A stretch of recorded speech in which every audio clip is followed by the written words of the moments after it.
All right, guys, welcome back to CheatSheetPros.com. We're going to break down the NFL Divisional slate for this weekend. Make sure to follow us on Twitter so you can get any late-breaking information. Really good for NBA with last-minute news. Also, if you would like to take a look at our NBA cheat sheets, we post them for free on Thursdays in our Facebook group, which you can find over here somewhere as well. So let's go ahead and get started with this four-game slate. This is a tough slate to break down because all the studs are expensive, so most people are going to be like, I like Derrick Henry. Well, of course you do. He's a stud, so it's just a matter of how many studs you can fit in your lineup and how you want to do these builds. I like doing a lot of game stacks because if you think the game's going to shoot out and go back and forth on a short slate, that could be a GPP winning lineup for you. So let's go ahead and take a look at the four games. I want to start off by showing you the fantasy points per position allowed through the regular season so we can kind of look at some places we might want to attack or pivot. So right here we can see the total fantasy points per game allowed. Houston and Seattle were the most, and then it went all the way down to San Francisco and Baltimore that were the toughest. So we can see here the best spot for a quarterback are QBs and running backs facing Houston. So Patrick Mahomes, Damian Williams, people like that come to mind. And then going up against Seattle, the tight end's a good spot to look at. Another one that jumps out are tight ends against Kansas City. And then looking down here, running backs against Kansas City. Kansas City did get better over the second half of the year, but they still are giving up a massive amount of points to the running back position. So this is just something I wanted to put up on the screen and show you before we got started. So let's go ahead and take a look at our slate. So the first game here, we've got Minnesota and San Francisco. Now the sports betting line favors Minnesota in this game. They think they're a more efficient offense versus defense on a yard per point algorithm that the sports bettors use. So just something to keep in mind that we think Minnesota can stay in this game. We think San Francisco will win at home, but we think it's going to be closer than what the line opened up at. What we can see right here is both teams offensively in points per game, 7th and 2nd, and then defensive points per game, 6th and 8th. They're both pretty close. The one thing that does jump out at me is on the road. So at home, Minnesota allows 16.1 points per game, but on the road, that jumps up to 21.6. So just be careful with your Minnesota plays. And then over here, everybody's about the same except for San Francisco's passing defense is number 1 in yards allowed, or least yards allowed, I should say, at 169.2. And then these two teams are stud rushing teams, 2nd and 5th in the NFL at 133.5 and 144.1 rushing yards per game. So neither team's going to throw a lot. We have a lot of rushing here. So some of the plays we want to look at over here on the Minnesota side, you can see this is how the opponent ranks up. So these are the Minnesota players versus the San Francisco defense, and then San Francisco versus the Minnesota defense.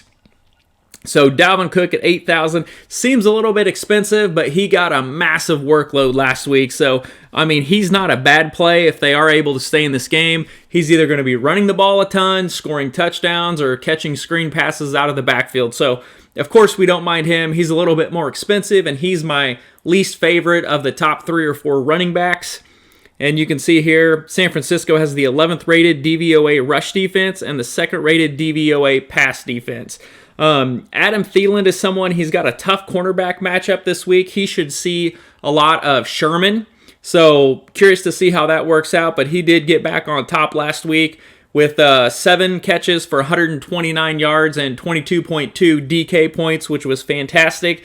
And at 6.2K, that's a phenomenal price to pay. I like him better than Diggs. Diggs is back to the more big play guy, doesn't get a lot of volume, so we'll see what happens. It's a tough matchup for him as well.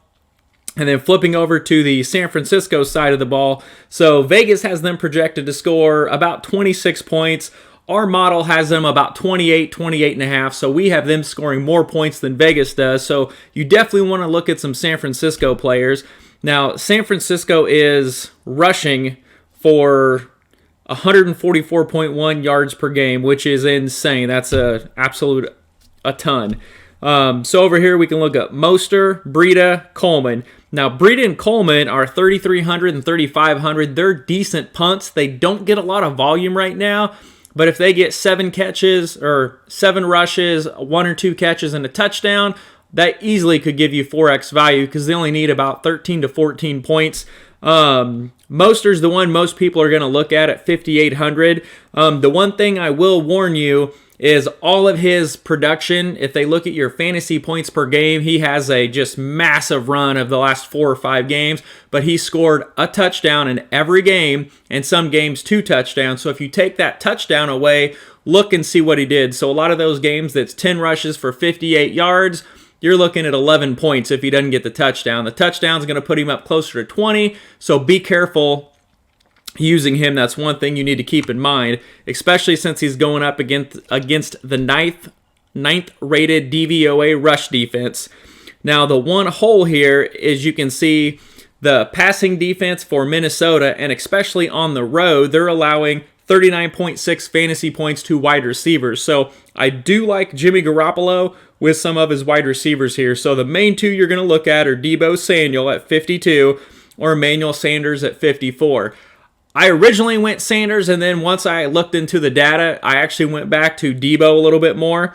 So Deebo's had at least 13 DK points in 7 of his 8 last games, so that gives him a solid floor. He's also had 15 or more in 3 of his last 4 games, and he's getting a ton of targets. Now, Emmanuel Sanders, everybody remembers the big 37 DK point game that he had where he went 7 for 157 and he was all over the place. But that's really the only big game Emmanuel Sanders has had. 7 of his last 8, he's been less than 9 DK points. So that's less than 2x value. So be careful with him. If you are going to combo stack this, I would use Deebo and Emmanuel Sanders together with Jimmy Grapes and then come back with someone on the other side. Because I think a lot of people will pivot over and use Sanders because they remember that great big game. So we'll see what happens. George Kittle, he always gets a ton of targets. He's a great tight end if you can afford him to put him in there. Tough matchup, though. And then let's scroll down here to the next game. So game number 2, we've got Tennessee and Baltimore. So the line on this opened at Baltimore -10, which just seems insane for a divisional round game, especially coming from the big win that Tennessee just had. The sports betting line is Baltimore -4, -4.5, somewhere in that ballpark is where we think would have been more favorable. 10 just seems absurd, so I definitely understand why the line got bought back down to +9.5. Anyways, in this game, we got 2 offenses that are scoring a ton of points. Of course, Baltimore's number 1. They're number 1 in rushing. Tennessee's number 3 in rushing yards per game over here. Neither team is passing for more than 215 yards per game, so a lot of ball on the ground stuff here. Defensively, the only hole is Tennessee pass yards.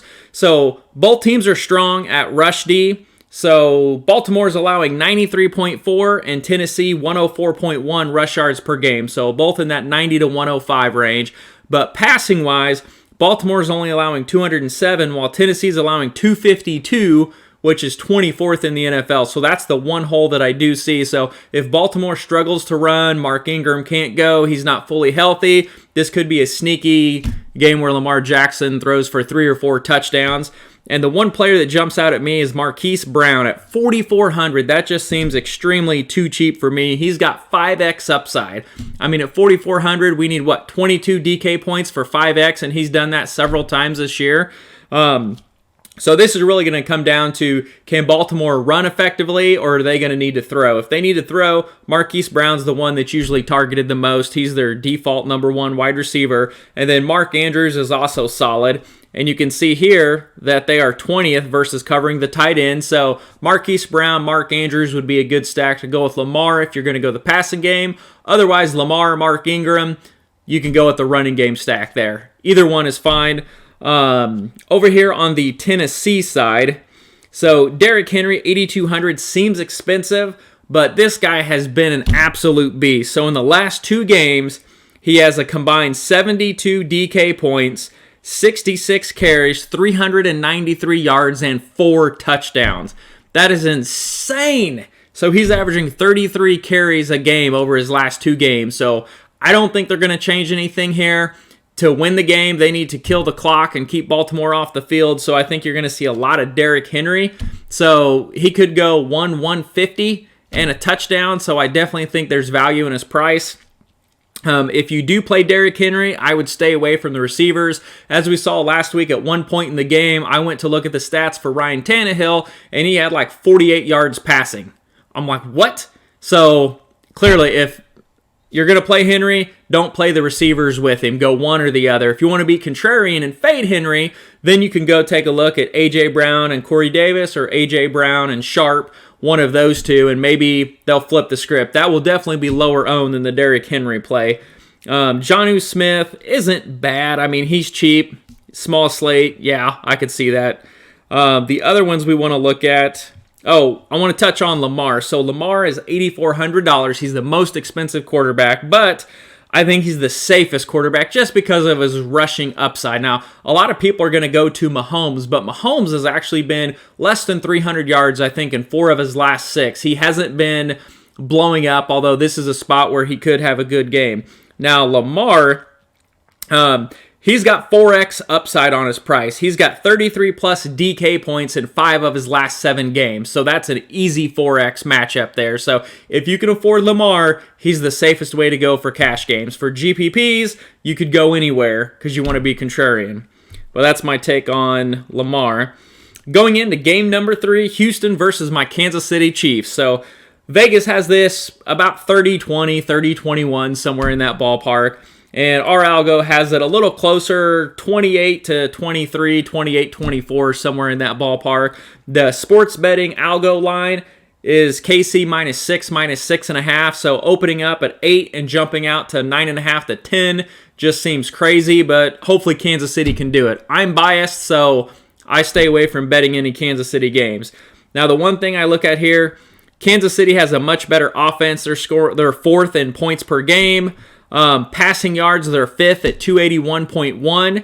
And if you are following along on our sheet right here, this is your key.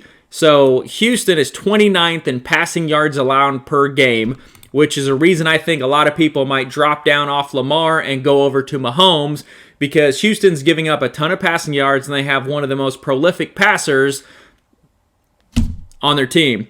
Now, I will tell you that if you do take Mahomes, you need to pair him with a wide receiver, especially on a short slate. You have to have a stack with a QB unless it's Lamar Jackson.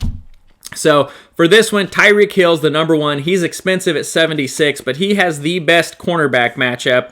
So to give you the 3 best wide receiver cornerback matchups per Pro Football Focus, Tyreek Hill has the number 1 at a plus 25% edge. Deebo Samuel, the number 2 at a plus 20% edge. And then Hopkins at a plus 19% edge. Those are the top 3. So if you're going to do Mahomes, you got to find a way to get Hill in there. I'd prefer Hill over Kelsey. Kelsey's not a bad play, but for another $1,200, Tyreek Hill is just the speed. I mean, he could get away and have one big play and just send that stack way up. I also love Damian Williams in this game. He's priced at only $6,000. Now, I didn't write down what he did the last time they played, but he had a massive game. He was catching balls out of the backfield. He was running the ball. He was scoring touchdowns. He looked like a mini Dalvin Cook or Dalvin Cook Jr. So $6,000 is a little cheap for him. In my early lineup builds, I have him in all of them. So I'm basically doing 3 running backs. So to win GPPs, the majority of winning lineups have chalky running backs and then low-owned wide receivers that blew up and were min-priced and whatnot. So it's fine to stick 3 stud running backs in there. So I'm usually taking one of the top 2 priced ones with Damian Williams and then with Aaron Jones and then filling in from there. As far as other wide receivers for Kansas City, it's kind of up in the air. I mean, Mahomes could hit any of them for a long touchdown, but Tyreek Hill, Damian Williams are going to be your main 2 that are in the game. I don't mind McCoy at 4,400 as a punt. He hasn't been getting a ton of work, but they always give him the ball a few times. And then you can see over here, so Tyreek Hill, they've got 14th coverage versus wide receiver 1, 24th versus wide receiver 2, and I love this. They're 27th at covering a pass-catching running back. So that's huge for Damian Williams. So he's only $6,000 in a game where a team's projected to get almost 30 points, and it is the 22nd DVOA rush defense. They're giving up the 25th most rushing yards per game, and they're 27th at pass-catching running backs. Play Damian Williams.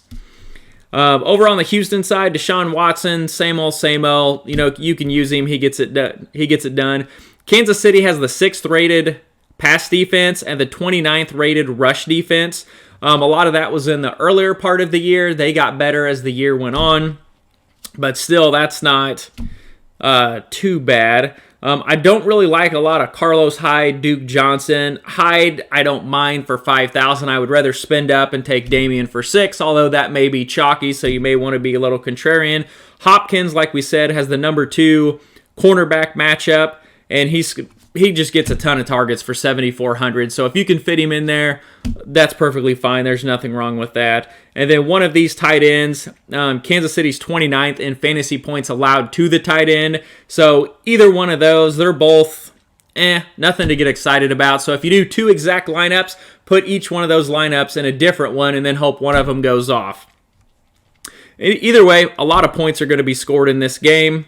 And hopefully it's good weather. It's supposed to thunderstorm on Friday here in Kansas City, and then possibly some snow on Saturday, I heard. So just keep that in mind. And game number 4, we've got Seattle going to Green Bay. So sports betting line, Green Bay -5, -5.5 at home. Line opened up, Green Bay -4. That's perfectly fine. 4 to 5, anywhere in that range is good. So Vegas has this as roughly 26-22 or 25-21. Our algo has it more 25-24, less than a field goal game. We think it'll be close. We also think there will be 46, 48 points scored, so maybe just a little bit over the total. So we do like this game. And then you can see here offensive points per game, both teams 9th and 13th. That's the same. Defensive points per game allowed rankings, they're spread, but 19.5 to 23.9. Seattle's allowing 4 more points a game. Not a ton, but enough to take notice of. And then looking across here, the one thing that does jump out at me, so defensive points allowed, Seattle's allowing less points on the road than they are at home. Now, it's just this season, so it's a small sample, but just something to keep in mind.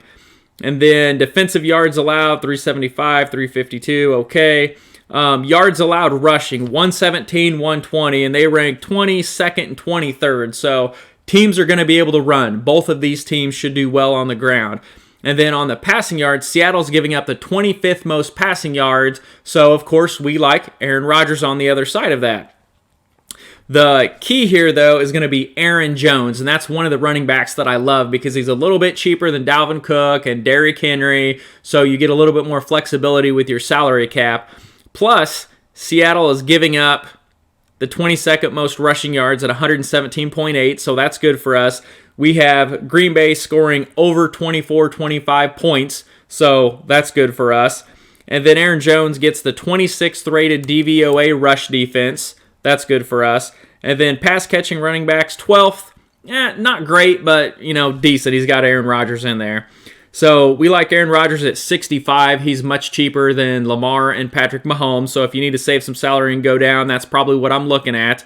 Aaron Jones at 74. He is a little expensive, but he's had 19, 32, 17, and 34 DK points in his last 4. So when he's hitting those 30-point games and he's in a groove, that's over 4x value and pushing 5x value. So that's a huge return on his salary.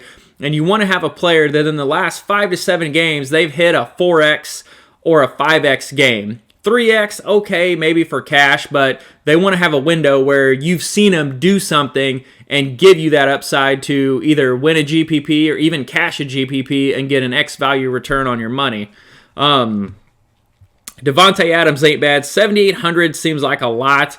Seattle's only giving up the 21st most points to wide receivers, and they're 12th in coverage. So he didn't show up in one of the top 3 wide receiver cornerback matchups. I didn't look past the top 3 to 5. I looked at the top 3 to 5 and the bottom 3 to 5, and then kind of went on and just took some notes.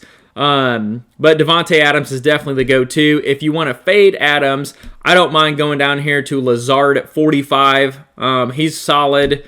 Jimmy Graham, he's so-so. But they are 31st in points to the tight end, so Jimmy Graham and Rodgers would be a low-owned stack that could have some upside in there. You could even do a Rodgers, Adams, Jimmy Graham stack and then run it back with like Wilson Lockett or Wilson Metcalf on the other side. Over here on the Seattle side, we've got Seattle facing the 23rd rush defense DVOA and the 10th rated pass defense DVOA. So, of course, Russell Wilson, 6,600 is really cheap. The guy's amazing. He can get it done on the ground, through the air, whatever he has to do, he's going to do it to give his team a shot to win and keep him in the game. Green Bay is only allowing the 6th most fantasy points to the quarterback position, so be a little careful with Wilson. Lynch and Homer, I don't care either way. I don't think either one of them is going to have a monster game, but they are cheap at around $5K plus or minus a few $100. You could use either one. Neither one really stands out. Homer's running between the 20s. Lynch is running red zone and goal line, so it's kind of give and take. I think what you're going to do here is target the wide receivers. That's going to be your best route to go. There's Lockett at 66 and Metcalf at 68. Now, Lockett hasn't been doing much. He's kind of fell back to the number 2 wide receiver in Seattle. He does have 7+ targets in each of his last 4 games, so he's still getting the targets. He just hasn't been producing with those targets, so he's still okay to use. Don't worry about him. DK Metcalf, absolutely love. This guy blew up. I took him in the late rounds of one of my keeper leagues, and he's probably going to be my keeper next year. So in the last, I forgot to write how many games this was. I think it was the last 2 games. He's got 52.1 DK points, 13 catches, 241 yards, and 2 touchdowns. Right now, Damian Williams and DK Metcalf are in all of my DFS builds that I've done so far. You want to have a couple core guys. Those are two core guys that I'm going to go with because I don't like the Seattle running backs too much. They're going to have to throw. And DK Metcalf is such a beast. And he's not that expensive. He's less than $7K. So I'm using them as my core plays. Also really like Aaron Jones. He's going to be my 3rd core play. And then I'm going to mix and match some of the Derrick Henrys, Dalvin Cook, Hopkins, Adams, and some of the different stacks and build around it. But anyways, guys, that's our video for the divisional round weekend. We hope you guys enjoyed it. And good luck to you. We'll see you next week.